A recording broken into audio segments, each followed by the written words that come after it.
Sallum il-ġurnata s-servizz mill-baħar mill-Kottonera u ta' Sliema l Marsamxett jaqaf jaħdem fis-7:15 ta' filgħaxija. Sitwazzjoni li se tinbidel grazzi għal ftehim bejn Fondazzjoni Valletta 18 u l-kumpanija Fortel Group.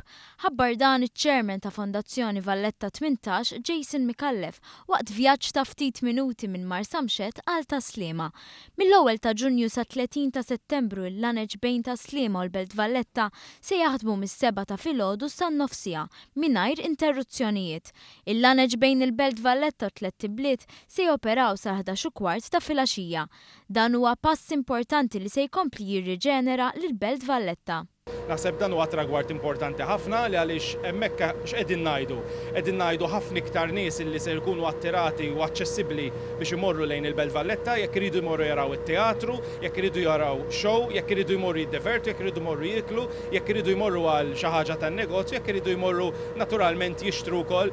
Issa jafu li t-traġid bejn ta' Sliema u l-Kottonera lejn il-Belt u lura ser jiġi estiż u allura m'għandhomx il-problema li naturalment wieħed irid jagħmel din l-għaġla kollha. Jason Mikallef żied jgħid li dan il-proġett huwa biss l-ewwel pass biex l-istess ħinijiet ikunu estiżi fil-perjodu tax-xitwa.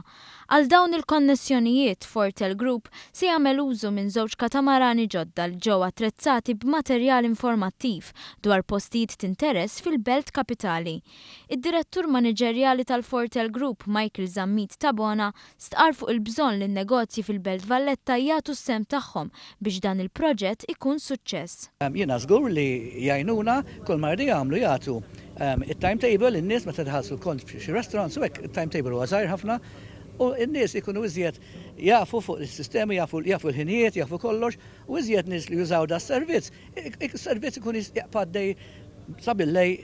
Iċ-Chairman tal-Awtorità Maltija għat-Turiżmu Gavin Gulija iddeskriva dan il-pass bħala wieħed importanti, anke għaliex dan il-mezz ta' trasport huwa wieħed popolari mat-turisti.